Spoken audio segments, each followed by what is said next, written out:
tema khotbah kita pada hari ini adalah pemberian yang baik dan anugerah yang sempurna. Pemberian yang baik dan anugerah yang sempurna. Mari kita sama-sama berdoa sebelum kita mendengarkan khotbah.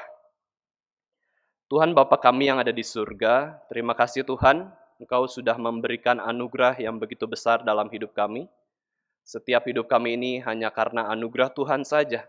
Dan kiranya sebagai orang yang menerima anugerah dari Allah yang beranugerah, kiranya kami boleh sungguh-sungguh menghargai anugerah demi anugerah yang sudah Tuhan sediakan demi kami semua. Kami bersyukur Tuhan, kami boleh memiliki Allah yang baik. Kami bersyukur kami boleh hidup di dalam anugerah Tuhan senantiasa. Sebentar lagi Tuhan kami akan mendengarkan firman-Mu, kiranya Roh Kudus bekerja, dan kami boleh sungguh-sungguh mengerti apa yang Tuhan ingin kami mengerti. Dalam nama Tuhan Yesus Kristus, penebus kami yang hidup, kami sudah berdoa. Amin. Mari kita buka Alkitab kita, Bapak Ibu Saudara sekalian, Yakobus pasal yang pertama. Kita melanjutkan eksposisi kita dari kitab Yakobus pasal yang pertama, ayat yang ke-16 sampai yang ke-18. Kita baca bersama-sama ayat ini. Yakobus 1 ayat 16 sampai yang 18. Mari kita baca bersama-sama, 2, 3. Saudara-saudara yang kukasihi, janganlah sesat. Setiap pemberian yang baik dan setiap anugerah yang sempurna datangnya dari atas, diturunkan dari Bapa segala terang, padanya tidak ada perubahan atau bayangan karena pertukaran. Atas kehendaknya sendiri, ia telah menjadikan kita oleh firman kebenaran, supaya kita pada tingkat yang tertentu menjadi anak sulung di antara semua ciptaannya. Bapak Ibu Saudara sekalian, ada seorang ibu yang buta selama 13 tahun hidupnya. Dia sangat bergantung kepada orang-orang di sekitar untuk melakukan aktivitas sehari-hari. Dulunya dia tidak buta, tetapi karena gangguan di matanya, gangguan di kornea matanya, dia akhirnya menjadi buta. Dan selama 13 tahun itu dia hidup buta. Sangat sulit untuk hidup menjalani kehidupan sehari-hari dengan buta. Dan kemudian dia punya anak, dan anaknya itu pada waktu itu sudah umur 15 tahun. Ketika dia punya anak laki-laki yang berumur 15 tahun, dia sangat bergantung sama anak laki-lakinya. Karena anak laki-lakinya itu sangat mengasihi mamanya, anak laki-lakinya itu sangat memperhatikan mamanya, dan dia menjadi mata dari mamanya yang buta. Anak laki-laki remaja ini baik sekali, dan mamahnya ini, sang ibu ini sangat bergantung kepada anak laki-lakinya yang umur 15 tahun. Sampai suatu kejadian yang menyedihkan terjadi, Bapak Ibu Saudara sekalian, anak laki-lakinya ditabrak mobil dan mengalami luka bagian kepala yang sangat serius. Sedih sekali.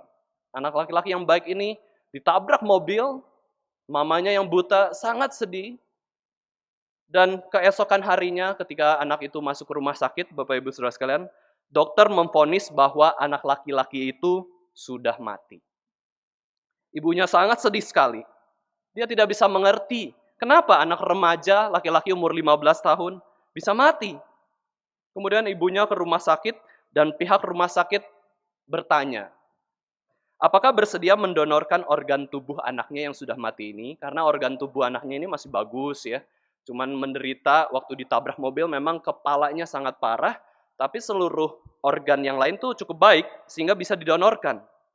Kemudian si ibu itu dengan sedihnya dia setuju untuk mendonorkan organ-organ dari tubuh anak laki-laki ini. Kemudian si perawat bertanya-tanya, apakah sang ibu akan menerima donor kornea mata dari anaknya itu sendiri? Dokter rumah sakit menyatakan bahwa kerusakan mata sang ibu sebenarnya bisa diperbaiki asal dengan transplantasi kornea. Ya. Kemudian si ibu ini berpikir sejenak, mengurus perkabungan anaknya sampai selesai. Kemudian sang ibu ini datang kembali ke rumah sakit dan meminta agar dokter dan perawat mentransplantasi kornea matanya dari anaknya itu ya. Ketika beberapa hari kemudian setelah operasi, perban matanya itu dibuka, apa yang terjadi Bapak Ibu Saudara sekalian? Sang ibu itu bisa melihat. Dia bisa melihat. Dan kemudian dia sangat bersukacita ketika dia bisa melihat kembali, sembuh kembali matanya. Kemudian ketika beberapa waktu kemudian dia bersedih, air matanya mengucur dari mata ke pipi, dan dia ada rasa sedih campur sukacita. Aku bisa melihat karena anakku yang mati.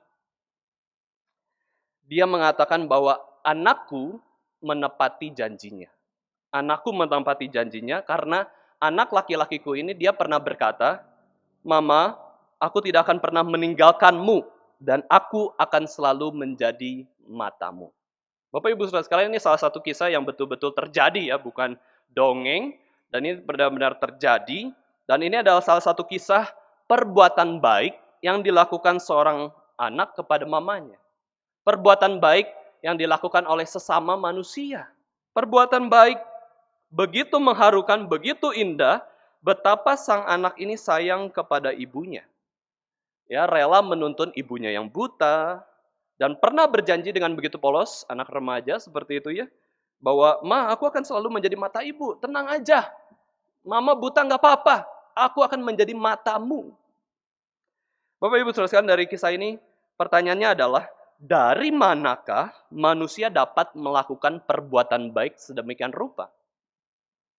Kita percaya bahwa sebagai orang Kristen yang percaya kepada Alkitab, Bapak Ibu saudara sekalian, kita tahu bahwa seluruh perbuatan baik itu bisa manusia lakukan karena kita diciptakan serupa dan segambar dengan Allah.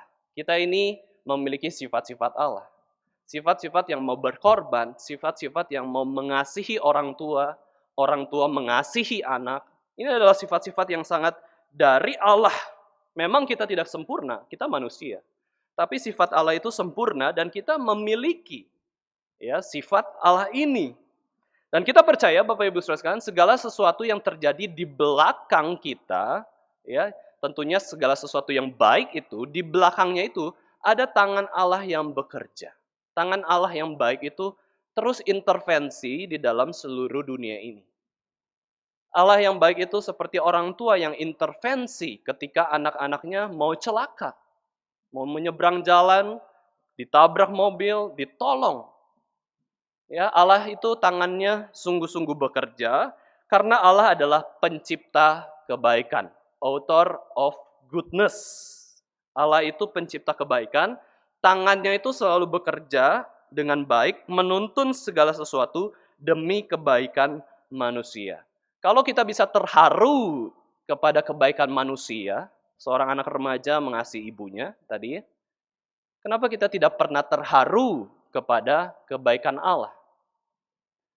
Matius 7 ayat 11, Bapak Ibu Saudara sekalian, mengatakan, "Jikalau kamu yang jahat tahu memberi pemberian yang baik kepada anak-anakmu, apalagi Bapamu yang di surga, Ia akan memberikan apa yang baik kepada setiap orang yang meminta kepadanya." Bapak Ibu Saudara sekalian, kita minta yang baik enggak ya di dalam kehidupan kita kepada Tuhan? Setiap hari kita berdoa, kita mintanya apa sih? Apakah hal yang baik?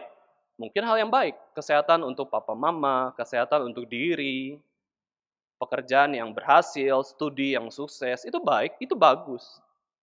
Tetapi apakah itu saja permintaan kita seumur hidup kita? Enggak kan ya. Harusnya perbuatan baik yang kita minta itu lebih banyak lagi.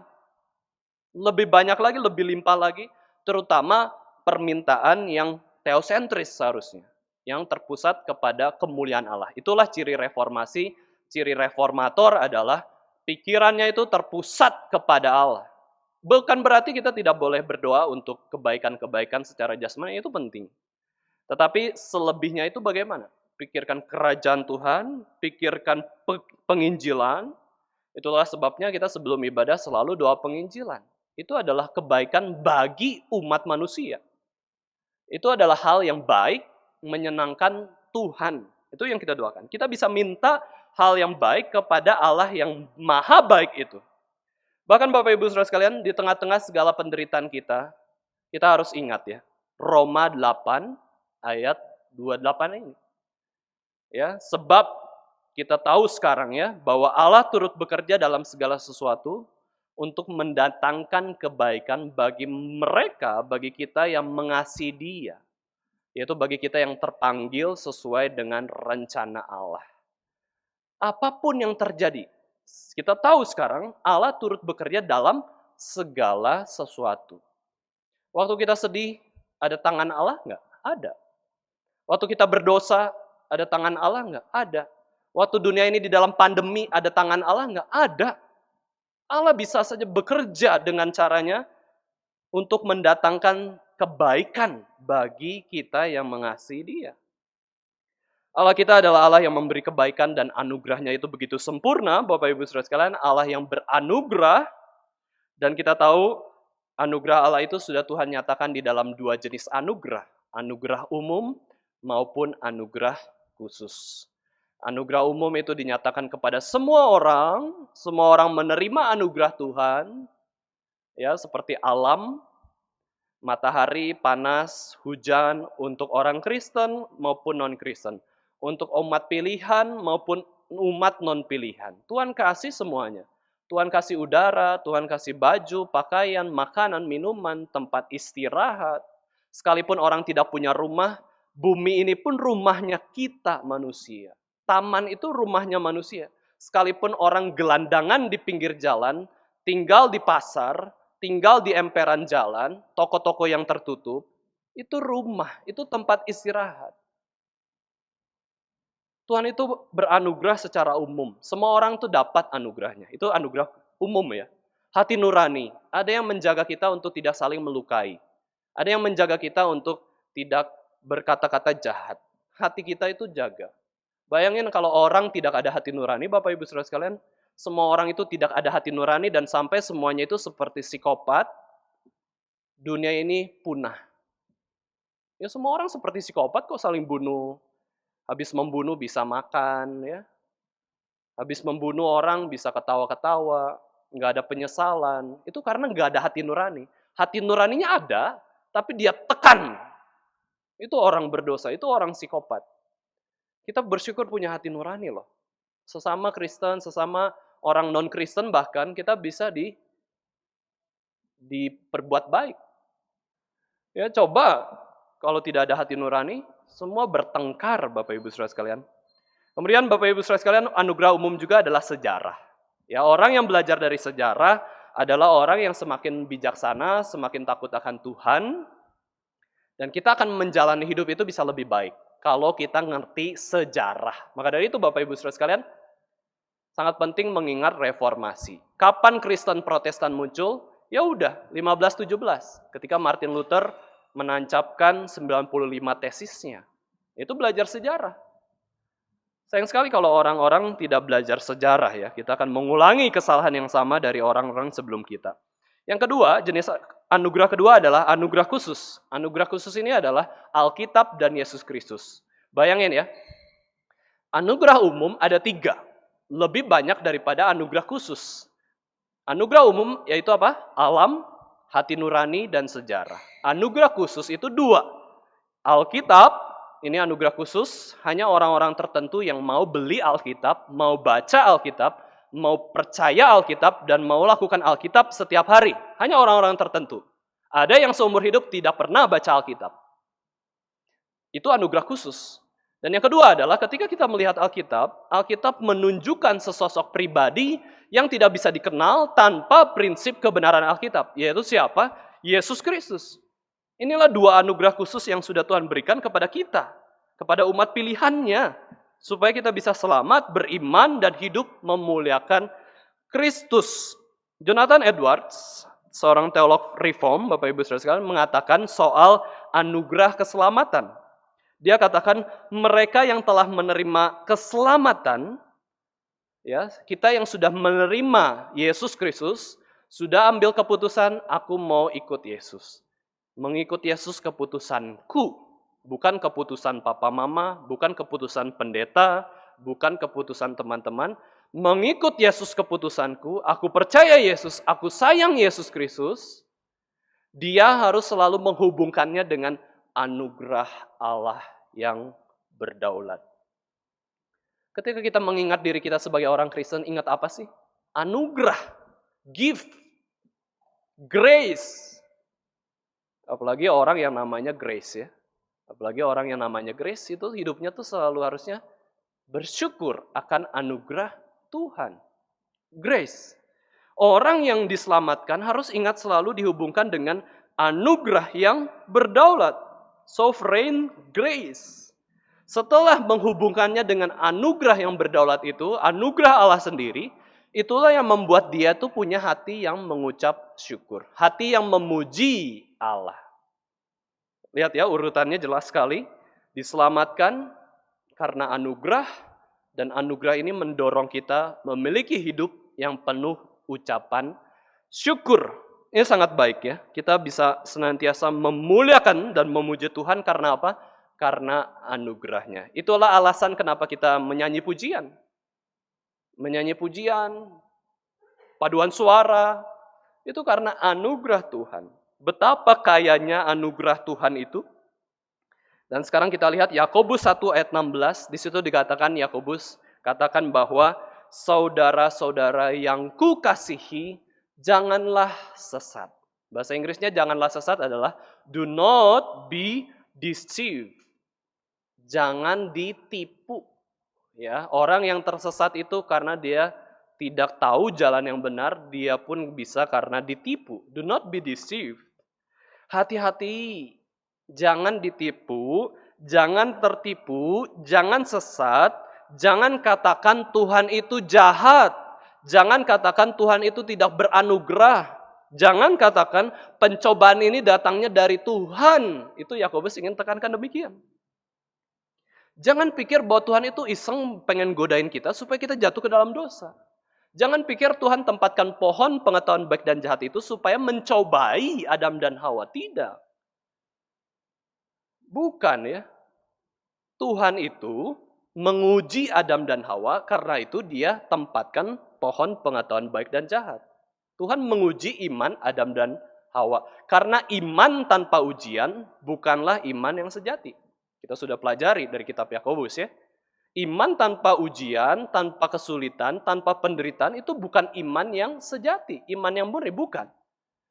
Kemudian pencobaan itu datang bersama-sama dengan iblis dalam bentuk ular di pohon tersebut. Itulah kenapa kita bisa sebut juga ujian dan pencobaan bisa saja datang bersamaan. Ujian itu dari Allah untuk supaya iman kita meningkat, supaya kita kenal diri kita siapa, sedangkan pencobaan itu datangnya dari iblis, supaya menjatuhkan iman kita, supaya celaka melakukan dosa terus. Dan Bapak Ibu Saudara sekalian, jangan bilang ujian itu dari iblis dan pencobaan itu dari Tuhan. Yakobus katakan jangan sesat. Iblis itu nggak baik. Jangan pengen main sama setan. Di Indonesia kan banyak ya, film-film horor lah ya. Main-main dengan setan, ngomong dengan setan. Bapak Ibu Saudara sekalian, bisa nggak ngomong dengan setan? Bisa. Ngomong dengan Tuhan aja bisa kok. Bisa nggak ngomong dengan arwah yang sudah mati? Bisa aja. Makanya Alkitab larang. Jangan berkomunikasi dengan arwah yang sudah mati. Yang mati dan hidup itu sudah berbeda. Nggak boleh. Bisa. Tapi boleh nggak? Nggak boleh. Itu Alkitab bilang jangan. Karena itu kamu nggak dilarang Tuhan. Kita dilarang berkomunikasi dengan setan. Kita dilarang berkomunikasi dengan orang-orang yang sudah mati. Nggak bisa. Tuhan mendorong kita untuk berelasi dengan Tuhan sendiri dan juga sesama manusia yang masih hidup. Kalau sudah mati itu sudah finish, selesai. Dia tidak di dunia ini lagi. Jadi bersyukurlah kalau kita masih punya teman-teman yang masih hidup, komunikasi dengannya. Jangan aneh. Jangan aneh. Di dalam dunia saya jarang komunikasi dengan papa mama, saya jarang komunikasi dengan kakak adik. Begitu mereka mati pengen komunikasi. Itu tersesat. Alkitab bilang katakan nggak boleh. Itu namanya terkutuk. Tuhan tidak ingin kita lakukan hal-hal tersebut. Tuhan ingin kita berkomunikasi dengan Allah. Jangan salah, jangan tertipu, jangan salah mengenal Tuhan, bahwa Tuhan itu jahat. Jangan demikian. Tuhan bukanlah pencipta dosa. Dia itu pencipta kebaikan. Tuhan bukanlah perancang dosa. Tuhan tidak inginkan dosa ada di dunia ini. Itulah Tuhan kita. Bila orang-orang Kristen punya pemahaman dan pengenalan akan Allah bahwa Allah itu jahat dan mencobai orang Kristen, sebenarnya kita nantinya tidak memiliki hati yang bersyukur. Ya, kita tidak akan memiliki hati yang bersyukur dan kita juga tidak memiliki hati yang baik. Karena kita anggap Allah itu jahat. Allah itu jauh, ya. Allah itu tidak mengerti saya. Ayat 16 ini adalah permulaan yang baru dari tulisan Yakobus tentang karakter Allah. Setidaknya dari 3 ayat yang kita bahas ini, Bapak Ibu Saudara sekalian, kita bisa mengenal 4 karakter Allah. Di sini Yakobus memperkenalkan Allah yang penuh anugerah dan kebaikan. Dan kalau kita berpikir, Bapak Ibu Saudara sekalian ya, susah nggak sih kita mengenal dan mengakui bahwa Allah itu baik? Kita sudah diajarkan ya sejak kecil, Allah itu baik. Allah itu baik, Allah itu baik. Ada yang polos akhirnya mengatakan memang Tuhan itu baik. Nggak mungkin lah Tuhan itu jahat. Tapi Bapak Ibu Saudara sekalian, orang-orang lain dan mungkin orang-orang Kristen yang lain bisa saja menganggap Allah itu jahat. Bisa saja menganggap Allah itu kayaknya nggak baik ya. Kalau Allah baik, kenapa ada narkoba? Kalau Allah baik, kenapa ada penjara? Misalkan kita bisa komunikasi, berargumen seperti itu ya Bapak Ibu Saudara sekalian. Seringkali kita susah melihat kebaikan Allah, apalagi bicara soal penderitaan. Apalagi bicara soal waktunya Allah. Kita seringkali nggak sabar menunggu waktu Allah kapan. Kapan? Kapan sih permintaan saya terkabul Tuhan? Kok Tuhan jahat sih sama saya? Kenapa saya kondisinya begini? Waktu Tuhan itu kapan? Nah seringkali karena waktu Tuhan yang kita tidak ketahui, kita bisa katakan Tuhan itu jahat ya. Sangat sulit percaya bahwa Allah itu dapat memakai kesulitan-kesulitan untuk kebaikan hidup kita. Bagaimana kita bisa katakan baik kalau kita tidak naik kelas misalkan ya? Naik kelas itu baik kok. Wah aneh ya. Naik kelas itu baik. Ya. Gimana ya kita bisa mengatakan Allah itu baik di dalam setiap kesulitan yang ada. Oke, memang naik kelas itu tidak baik ya. Atau bahkan Bapak Ibu Saudara sekalian kalau ada orang tua ya, kalau nggak salah Patong juga jelaskan bahwa anaknya itu terlalu kecepatan kalau naik kelas. Malah disuruh untuk tinggal kelas. Supaya anak itu lebih dewasa, lebih rendah hati. Jangan pikir cepet-cepet terus naik kelas, naik kelas, naik kelas. Bahkan disuruh tinggal kelas. Itu kasus pendidikan anak yang khusus ya Bapak Ibu Saudara sekalian. Kita kadang-kadang juga bingung yang baik itu bagaimana, yang buruk itu seperti apa. Yang baik itu apa? Kita turuti semua keinginan anak kita, itu baikkah? Atau kita larang semua keinginan anak kita itu baikkah? Burukkah? Tapi Bapak Ibu Saudara sekalian, kita harus percaya. Inilah kebenarannya, inilah doktrinnya bahwa Allah itu baik. Pemberi segala yang baik. Anugerahnya sempurna. Seorang hamba Tuhan, Paul David Tripp, dalam awal pelayanannya, Bapak Ibu Saudara sekalian, dia adalah seorang hamba Tuhan dan dia itu sangat cukup baik dalam menulis. Buku-bukunya itu kalau kita baca ya, itu sangat indah, sangat fokus, sangat jelas. Ini saya juga sedang membaca ya buku Paul David Tripp yang tentang awe, ya tentang kekaguman kepada Allah, awe of God. Ya itu bahasa Inggris ya, awe, awe ya. Itu sangat bagus ya. Dia katakan di dalam bukunya tersebut,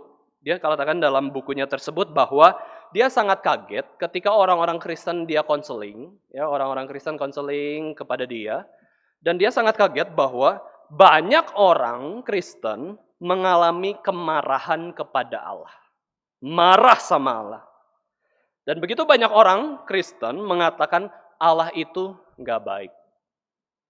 Nah, Bapak Ibu Saudara sekalian, Paul David Tripp kasih contoh kasus. Bagaimana anak remaja yang dibully bisa mengatakan Allah itu baik?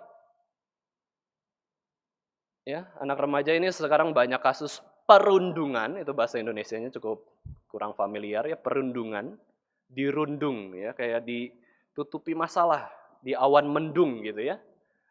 Bagaimana anak remaja yang dibully teman-teman sekolahnya, tidak punya teman, mengatakan Allah itu baik. Saya dibully terus, saya masuk ke sekolah dengan ketakutan. Orang tua saya nggak mengerti, nggak nolong juga, guru-guru nggak tolong saya. Bagaimana anak remaja yang dibully itu mengatakan Allah baik? Bagaimana suami atau istri yang melihat pernikahannya semakin suram, bisa mengatakan Allah itu baik. Orang tua yang sudah kelelahan mengurus anaknya yang nakal luar biasa bisa mengatakan Allah itu baik.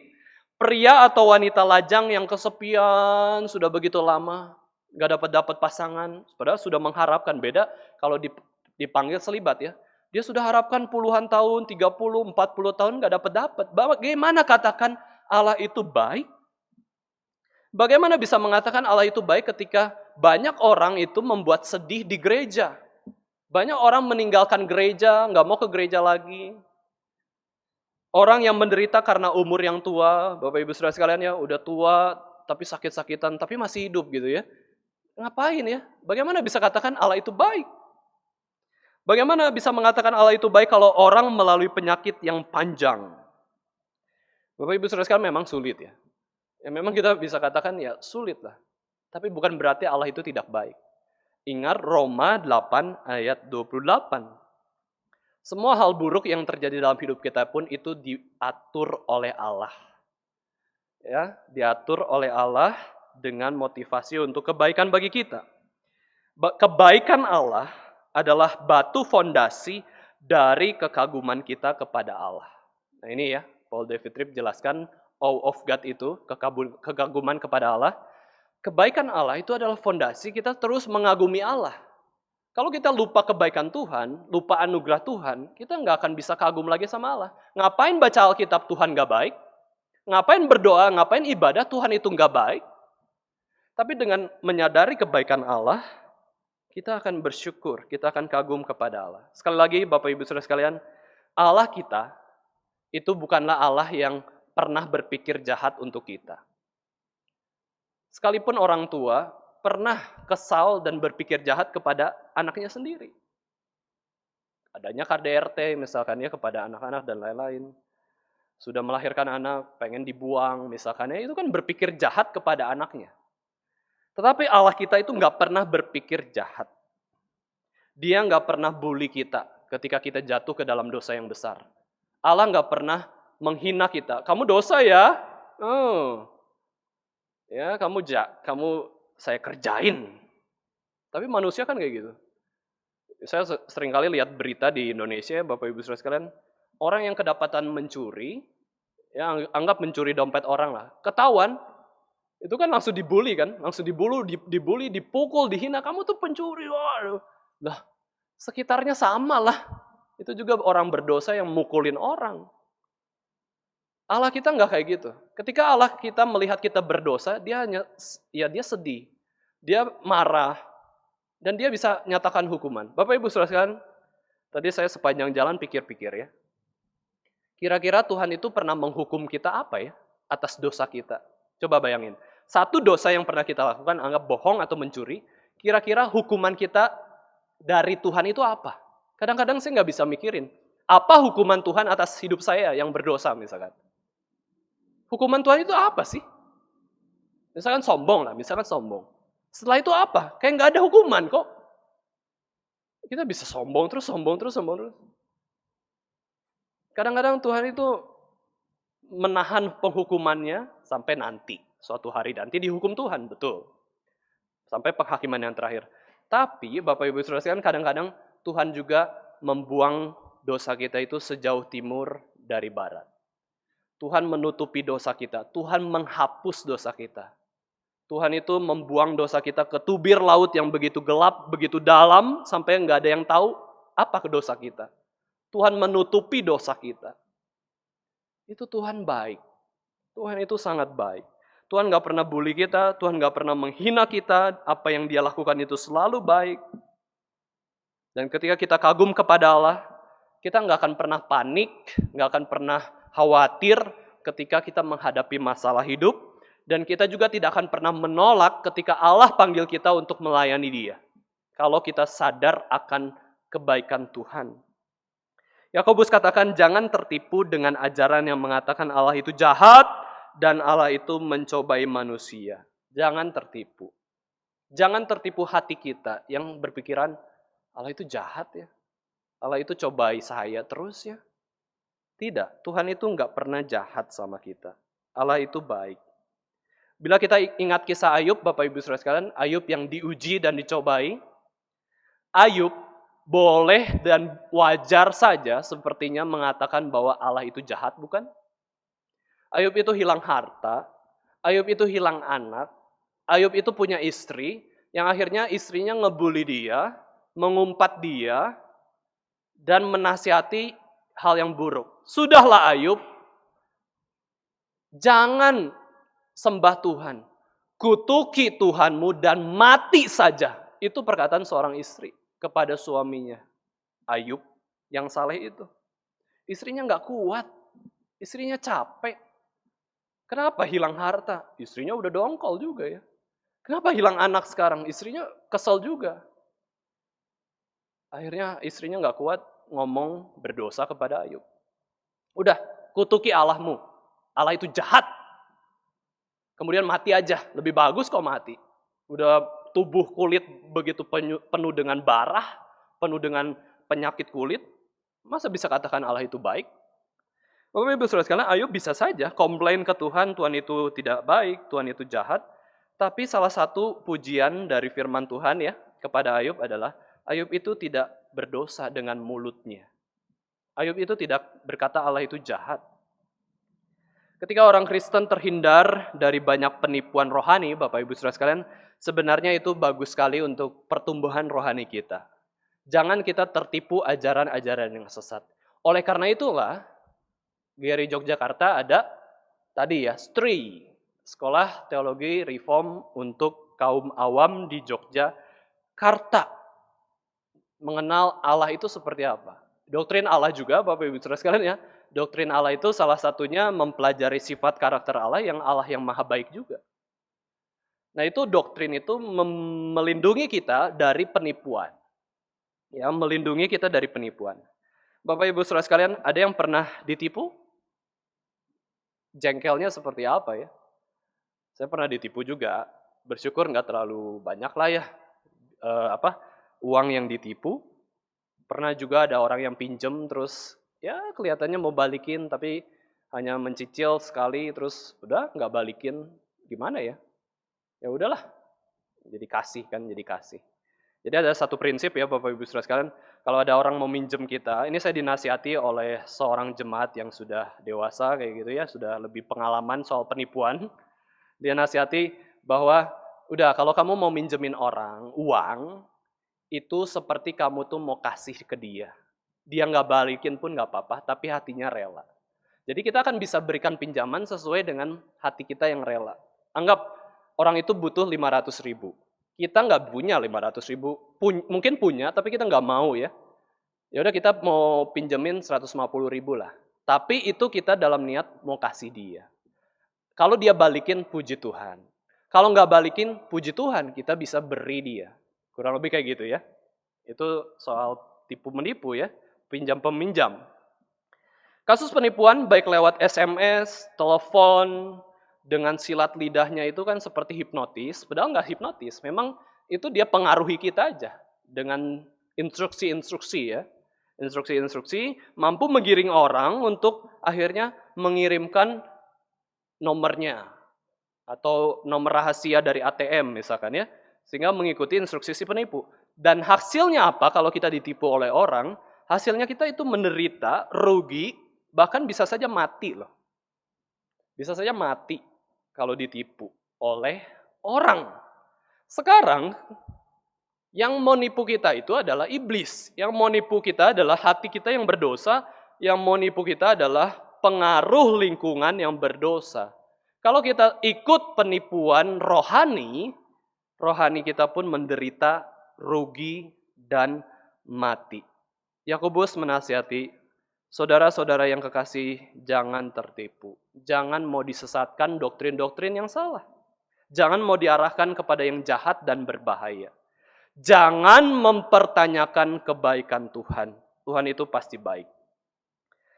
Kita buka Alkitab kita dari Yakobus 5 ayat 19-20. Bapak Ibu Saudara sekalian, mari kita baca bersama-sama Yakobus 5 ayat 19 sampai yang ke-20. Kita baca bersama-sama ya, kita buka suara, kita baca bersama-sama. Yakobus 5 ayat 19 sampai 20. Saudara-saudaraku, jika ada di antara kamu yang menyimpang dari kebenaran, dan ada seorang yang membuat dia berbalik, ketahuilah bahwa barang siapa membuat orang berdosa berbalik dari jalannya yang sesat, ia akan menyelamatkan jiwa orang itu dari maut dan menutupi banyak dosa. Itulah manfaat dari penginjilan, Bapak Ibu Saudara sekalian, yaitu apa? Membuat orang itu tidak tersesat, menyelamatkan dia, dan membuat dia juga tidak lakukan dosa, ya. Itu sangat penting supaya kita tidak tertipu ajaran yang sesat, dan sangat baik bagi kita untuk kembali ke jalan yang benar. Mari kita lanjutkan dalam pembahasan kita ayat 17. Setiap pemberian yang baik, bahasa Inggrisnya adalah good gift, dan setiap anugerah yang sempurna, bahasa Inggrisnya adalah perfect gift, datangnya dari atas, diturunkan dari Bapa segala terang, Father of lights. Padanya tidak ada perubahan, variation, atau bayangan karena pertukaran, change, ya. Di sini Yakobus menjelaskan dua jenis pemberian Allah, good gift and perfect gift. Anugerah yang baik dan anugerah yang sempurna. Saya rasa Bapak Ibu Saudara sekalian, setelah saya memikir-mikirkan ayat ini bukannya Yakobus itu membedakan dua jenis pemberian ini, bukan. Tetapi ini justru adalah penekanan, pengulangan bahwa Allah itu selalu berikan yang baik, yang baik, yang baik. Bahkan kita bisa katakan ketika Allah tidak memberikan kepada kita pun itu pemberian yang baik. Ya, ketika kita tidak dapat sesuatu, itu pemberian Allah yang baik karena memang belum waktunya Tuhan. Karena belum kairosnya Tuhan gitu, ya. Ya nggak apa-apa, kita nggak punya apa misalkan. Nggak punya rumah, nggak apa-apa. Nggak punya mobil, nggak punya pacar, nggak punya uang bahkan, ya. Nggak apa-apa. Itu supaya apa? Supaya Tuhan ditinggikan dan kita bisa melihat Tuhan itu baik. Ya, supaya kita bisa bersandar kepada Allah yang baik itu. Buktinya kita masih bisa hidup sampai hari ini. Allah itu baik, ya. Jadi karakter Allah yang pertama yang kita bisa pelajari adalah Allah yang maha baik. Dia pemberi segala yang baik, ya. Dia bukan hanya penggoda kita, ya, bukan penggoda kita, ya, maksudnya. Bukan penggoda kita, tetapi dia juga pemberi yang baik. Lalu karakter yang kedua dari ayat ini adalah Bapa segala terang. Ya, Bapa segala terang. Lights. Ya, ini adalah lights ini kata plural, ya, plural. Bapa terang-terang gitu, ya. Bapa segala terang. Banyak terang di dunia ini dan dia adalah terang yang utama. Karakter Allah sebagai Bapa segala terang, ini berarti kita pahami secara bapaknya dulu, ya. Seorang bapa berarti sumber, ya, bapa itu berarti sumber, dan juga bapa itu sudah berarti memperanakan, ya, disebut dengan bapa, ayah lah, ayah kan. Dia itu sumber, dia itu memperanakan. Allah Bapa mengadopsi kita menjadi anak-anaknya supaya kita diselamatkan dan masuk ke dalam terang yang kekal itu. Allah itu sumber terang, Allah itu Bapa yang baik, dan terang di dalam Alkitab itu bicara soal yang baik, yang benar, yang mulia, ya. Kalau ada kata terang, itu makna rohaninya adalah yang baik, yang benar, yang mulia. Bapa segala yang terang berarti dia adalah Bapa segala kebaikan, Bapa segala kebenaran, Bapa segala kemuliaan. Perhatian Tuhan atas hidup kita, kebaikannya itu sungguh-sungguh memberikan kekuatan dalam hidup kita. Dia adalah Allah Bapa yang penuh kasih. Dia itu sahabat yang setia. Dia pelindung, penuntun, pembela, guru, juru selamat, penyembuh. Dia tidak pernah menghina kelemahan kita dan dia selalu memberikan kekuatan. Dia itu tidak pernah favoritisme. Dia tidak pernah menyerah untuk kita. Dia tidak pernah lelah. Dia tidak pernah main-main dengan kita. Dia tidak pernah tidak setia. Dia Allah yang sungguh baik. Itu Allah kita, ya. Bapa segala kebaikan. Kemudian ada penafsir mengatakan kata lights. Lights ini betul-betul terang secara literal. Penafsir mengatakan bahwa kata lights, ya, kata terang yang plural itu sangat jarang disebutkan di dalam Alkitab. Sangat jarang. Biasanya hanya terang aja, light aja ya. Tetapi di dalam Yakobus ini dikatakan lights ya, banyak terang, kurang lebih kayak gitu ya. Banyak terang. Ini mengingatkan kalau di lingkungan Yahudi, Bapak Ibu Saudara sekalian ya, di lingkungan Yahudi, Yahudi kan sangat percaya kepada penciptaan. Allah menciptakan terang, Allah menciptakan matahari, Allah menciptakan bulan, Allah menciptakan benda-benda penerang. Nah ini merefer kepada Allah sebagai pencipta. Itu penafsir mengatakan demikian juga ya. Ketika Yakobus bilang bahwa Bapa segala terang, bukan hanya dimengerti sebagai Bapa segala yang baik, tetapi Bapa sebagai pencipta terang. Pencipta berarti Allah yang maha kuasa. Ini karakter yang ketiga yang kita bisa kenal dari Allah di dalam pembahasan kita adalah kuasanya itu besar. Dia mampu menciptakan terang. Dia itu Allah yang maha kuasa, dia itu kuasanya begitu besar dan begitu kita bisa dapat andalkan. Nah, kita sudah mengenal Allah. Allah itu Allah yang maha baik. Allah itu Allah Bapa segala yang baik. Dan Allah itu Allah pencipta yang maha kuasa. Dan yang terakhir Bapak Ibu Saudara sekalian, di ayat 17b ya, pada Allah tidak ada perubahan, variasi ya, tidak ada variasi atau bayangan karena pertukaran atau change. Di sini kita bisa mengenal Allah sebagai Allah yang tidak berubah. Mari kita buka Alkitab kita dalam 1 Samuel 15 ayat 29. Saya akan bacakan untuk kita semua.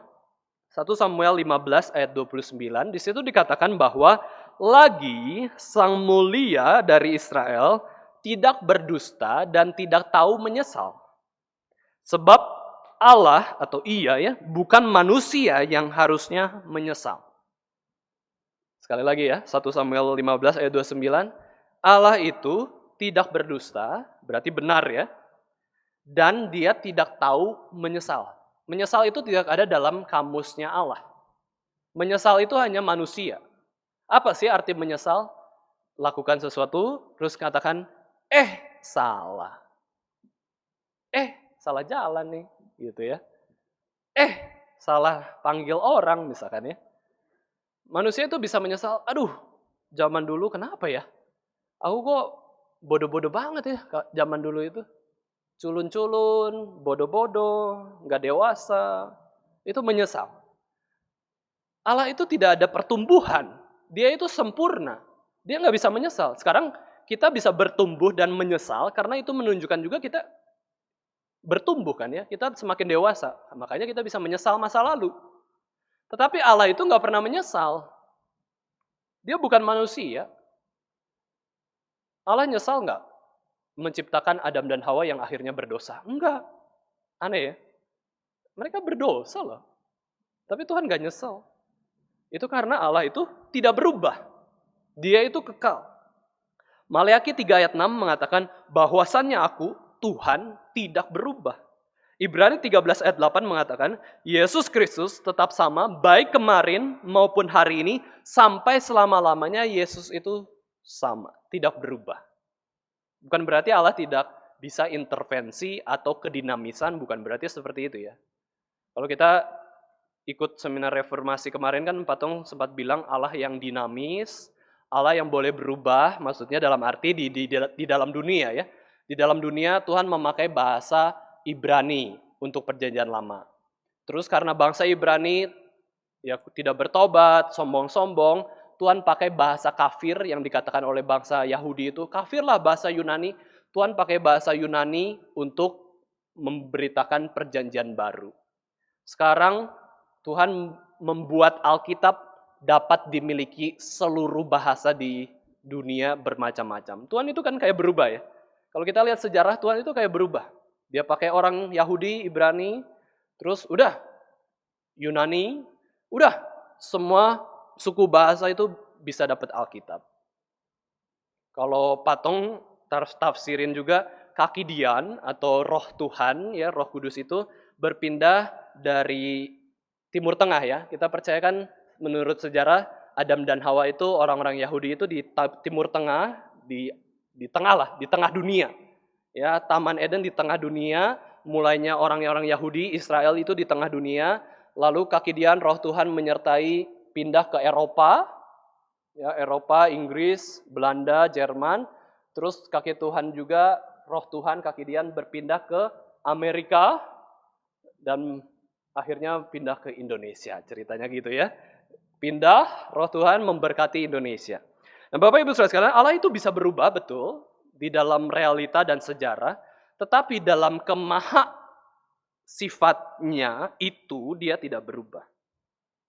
Jadi ayat 17 ini kita bisa mengenal 4 karakter Allah ya. Dan ayat terakhir yang menjadi pembahasan kita ayat 18. Mari kita lihat ayat 18. Yakobus 1 ayat 18. Atas kehendaknya sendiri Allah telah menjadikan kita oleh firman kebenaran supaya kita pada tingkat yang tertentu menjadi anak sulung atau yang utama ya, anak sulung itu utama di antara semua ciptaannya. Bapak Ibu Saudara sekalian, John Calvin pernah mengatakan setelah Allah, yang paling penting yang kedua adalah kehendak Allah. Kalau sudah Allah mau berkehendak, nggak ada pintu yang bisa menutup. Kalau Tuhan sudah punya keinginan, Tuhan pasti lakukan. Itulah Allah yang Maha Kuasa, itulah Allah yang tidak berubah. Ketika Tuhan menginginkan kita selamat, kita selamat. Ketika Tuhan menginginkan kita dikuduskan menjadi orang Kristen yang mengasihi Tuhan, Tuhan akan membuatnya terjadi. Dan di sini kita bisa lihat bahwa oleh kehendaknya sendiri, Allah jadikan kita itu anak-anaknya.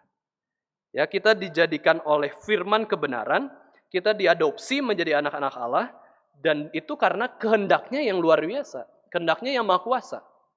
Dan bukan hanya itu, kita dijadikan anak-anak Allah, dan pada tingkat yang tertentu, kita itu jadi anak sulung. Loh, bukannya anak sulung itu Yesus Kristus, karena dia adalah anak tunggal Allah Bapa. Bukannya anak sulung itu Yesus Kristus. Tidak, ya, tidak hanya Yesus Kristus. Dalam pengertian yang berbeda, kita pun anak-anak sulung juga. Dalam arti apa? Kita yang lebih utama karena kita adalah umat Allah yang diselamatkan duluan sebelum orang-orang lain percaya kepada Kristus Yesus. Itu adalah utama ya. Tentu yang terutama adalah Yesus Kristus. Tetapi ketika Tuhan membandingkan seluruh manusia, yang utama perhatian dia adalah anak-anaknya. Itu seperti orang tua ya, Bapak Ibu Saudara sekalian. Orang tua, oke lah, ambil contoh dia lihat kelas sekolah minggu, ya kelas sekolah minggu. Ketika dia lihat kelas sekolah minggu banyak anak kan, banyak anak di sana ya. Terus lagi aktivitas, lagi diberi kesempatan persembahan pujian gitu ya. Siapa persembahan pujian? Silakan. Terus yang dilihat oleh orang tua adalah anaknya dia, ya kan? Karena anak itu yang utama. Ayo dong nyanyi ke depan, gitu kan? Yang menjadi fokus perhatian dari orang tua adalah anaknya sendiri di kelas tersebut. Anak orang lain mah siapa ya nggak kenal ya. Itu anak orang lain. Seperti itu. Tuhan ketika melihat seluruh manusia, yang utama itu adalah orang-orang Kristen. Pada hari ini Bapak Ibu Saudara sekalian ketika kita merayakan Sabat, menguduskan hari Sabat, ibadah bersama-sama, Tuhan itu senang sekali. Kenapa? Secara umum, secara luas Bapak Ibu Saudara sekalian, seluruh gereja, anak-anak Tuhan tuh lagi kumpul di rumah Tuhan. Ini kayak kakek nenek yang sudah tua, punya anak banyak. Belasan anak. Mereka akan senang sekali ketika lagi Imlekan ya atau lagi Natalan, itu belasan anaknya tuh kumpul di rumahnya, udah dewasa-dewasa ya. Wah, senang banget. Wah, langka ini susah loh. Seperti itu hati Tuhan ketika hari Sabat, Bapak Ibu Saudara sekalian, seluruh anak Tuhan itu beribadah di gereja. Ada yang di Yogyakarta, ada yang di Solo, ada yang di Inggris, Eropa, Amerika. Semua fokus kepada Allah. Bahkan malaikat-malaikat Tuhan pun memuji Tuhan lebih mulia lagi di hari Sabat. Bersama-sama kita menyembah Allah. Itu ya. Kita tuh utama. Inilah kedaulatan Tuhan. Di dalam Efesus 1 ayat 5, di situ dikatakan bahwa dalam kasih Allah telah tentukan kita dari semula oleh Yesus Kristus untuk anak-anaknya, untuk jadi anak-anaknya sesuai dengan kerelaan kehendaknya ya. Efesus 1 ayat yang kelima. Allah memperanakan kita berarti Allah itu mau memberikan warisan kepada kita. Ya, warisan seperti anaknya sendiri. Kita nanti masuk surga. Karena apa? Karena kita anak Tuhan. Kita masuk surga apakah karena perbuatan baik? Bukan. Apakah karena kita baik? Bukan juga. Tetapi kita bisa katakan, Tuhan, aku boleh masuk surga karena aku ini anak Tuhan. Ya. Karena Tuhan beranugerah, memberikan anugerah keselamatan. Itu warisan kita, warisan firman kebenaran dan surga itu. Kita bersyukur bahwa kebenaran sudah Tuhan berikan di dalam Yesus Kristus, dan Yesus Kristus juga mengatakan bahwa aku adalah jalan dan kebenaran dan hidup. Tidak ada yang datang kepada Bapa, Allah Bapa, kecuali melalui aku. Nah, setelah diselamatkan, dilahir barukan, kita menjadi manusia baru. Kita menjadi sulung di antara semua ciptaannya. Inilah maksud kata sulung di dalam ayat ini, yaitu tuh kita yang utama dari seluruh manusia, dari seluruh ciptaannya, karena kita adalah anak-anak Allah. Kita memperoleh keselamatan dan kebenaran dari Allah. Sebagai orang yang sulung, sebagai orang yang utama, kita harus sungguh-sungguh belajar firman Tuhan. Itulah kenapa ya, biasanya firman Tuhan digeri kok lama-lama sampai orang ngantuk, ya bosan mungkin ya mendengarkan khotbah yang begitu lama. Di gereja lain paling 15 menit, 20 menit. Itu pun sudah baca ayatnya banyak ya, 15 menit, 20 menit, 30 menit. Di Gary kadang-kadang lama, bahkan kadang over juga ya, kelamaan ini ya. Tapi bukan berarti fokusnya itu, panjang waktunya bukan, tetapi fokusnya adalah kita bahas firman. Ini kesempatan kita dalam waktu yang hanya sejam aja ya, nggak lama. Mungkin ada yang mandi 1 jam, Bapak Ibu kan, yang ibu-ibu perempuan. Ada yang pedicure, ada yang ke salon 1 jam. Kenapa ibadah dengar firman itu nggak kuat sejam? Duduk di salon ya 1 jam gitu. Ngapain lagi ya yang 1 jam itu ngapain? Belajar di sekolah 5 jam, ya. Siswa SMP aja berapa jam, siswa SD berapa jam. Kenapa ibadah 1 jam tuh jengkel? Cepetlah selesai khotbahnya lah, ngapain lama-lama? Loh, ini untuk Tuhan loh. 2 jam ibadah nggak fokus, ngomel, nggak ngerti, males, mengeluh. Kita tuh orang Kristen atau orang tidak kenal Tuhan gitu ya. Apa sih yang sejam? Coba main game. Ya, main game aja bisa berjam-jam. Kenapa khotbah nggak mau lama dikit? Lama sedikit lah.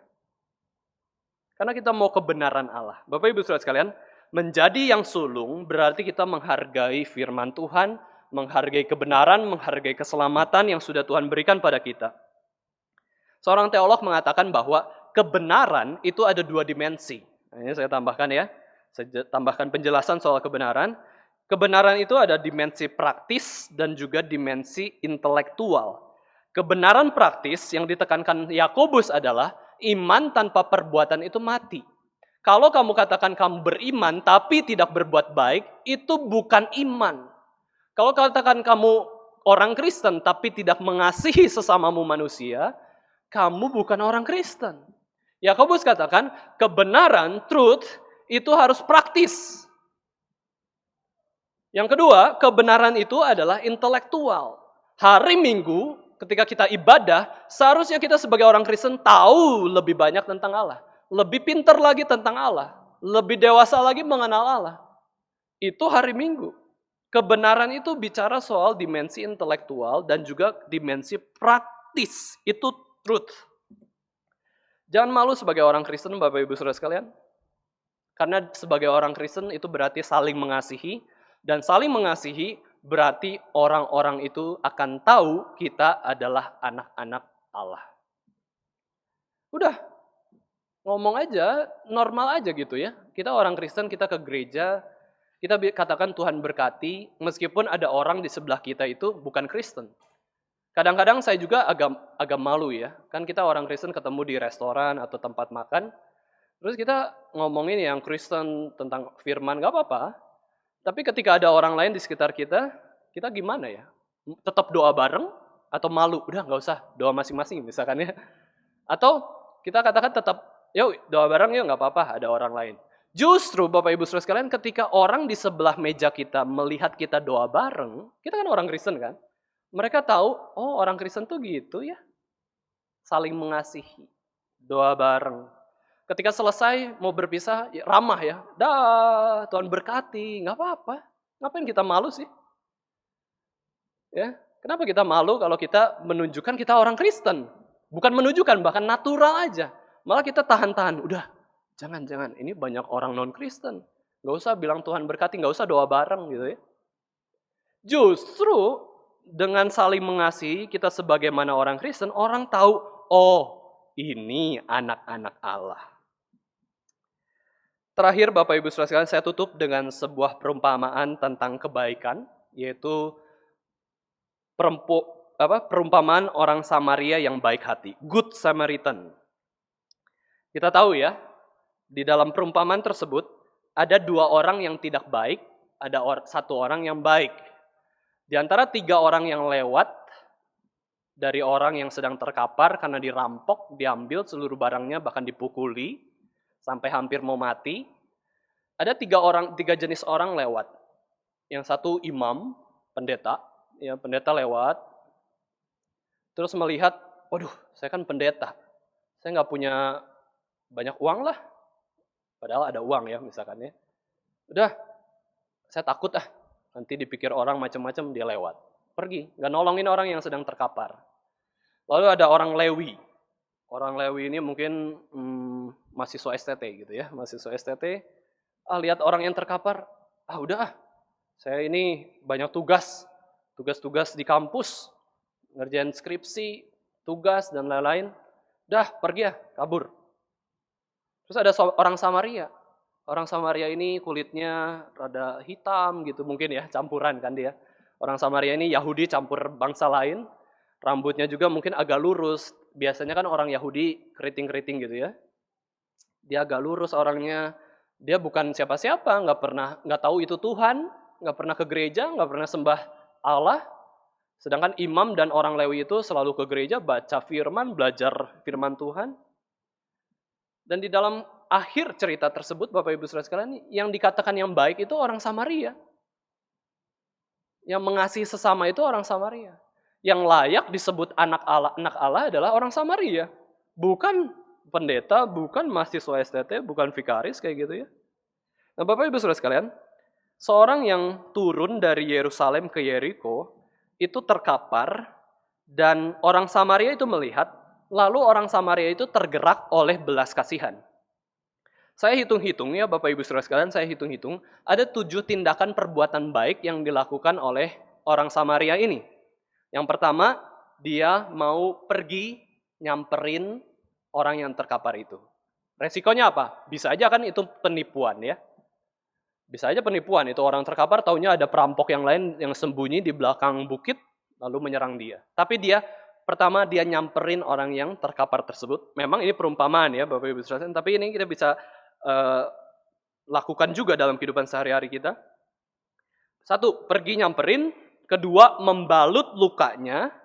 Ketiga, menyirami minyak dan dikasih anggur. Kan badannya panas kan, orang yang terkapar itu bisa mati, kepanasan. Dikasih minyak supaya adem dikit, kasih anggur juga gitu ya. Yang keempat, menaikkan orang itu ke atas keledai tunggangannya. Yang kelima, bawa ke penginapan terdekat. Bukan hanya bawa ke penginapan terdekat, misalkan kan bisa saja. Nih titip ya orang sakit ya Pak, Mbak, Ibu penginapan atau Bapak penginapan, nih titip, saya kasih uang. Bisa aja kan kayak gitu. Tapi enggak. Si orang Samaria ini dijelaskan di dalam perumpamaan yang diberikan Tuhan Yesus Kristus ini bahwa dia itu merawatnya. Jadi ketika dia bawa dengan keledainya, dia bawa ke penginapan, dibaringkan di satu kamar, dirawat dulu. Butuh apa? Minum. Terus mungkin dielus-elus pundaknya, terus didoakan mungkin, sabar ya, sabar, semua itu memang ada jalannya lah, kurang lebih kayak gitu ya. Terus setelah dirawat, dia baru menyerahkan orang yang terkapar itu kepada pemilik penginapan. Terus pemilik penginapan itu kasih 2 dinar. 1 dinar itu untuk 1 hari orang bisa hidup. 2 dinar berarti untuk 2 hari. Dikasih 2 dinar berarti dia perkirakan orang ini bisa sembuh kembali itu 2 hari kemudian. Nah, Bapak Ibu Saudara sekalian, ini adalah tindakan perbuatan baik yang dilakukan oleh orang yang tidak kenal Allah. Orang Kristen bagaimana? Seharusnya. Harusnya kalau orang yang tidak mengenal Allah itu dapat anugerah umum saja, kalau kita dapat anugerah umum dan khusus, harusnya double dong kalau perlu kita lakukan ya, kebaikan itu. Ini adalah tindakan belas kasihan, tindakan kebaikan yang menggambarkan kebaikan Allah kepada kita.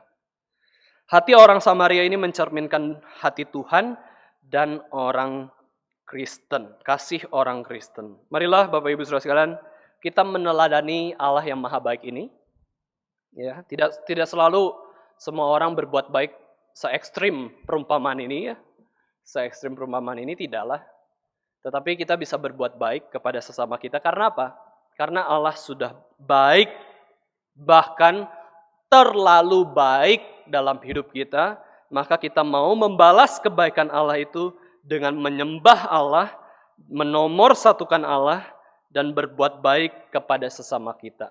Efesus 2 ayat 10 mengatakan bahwa kita ini diciptakan ya oleh Allah untuk mengerjakan perbuatan baik yang dipersiapkan Allah sebelumnya. Allah mau kita hidup di dalam Allah yang baik itu. Amin. Mari kita sama-sama berdoa.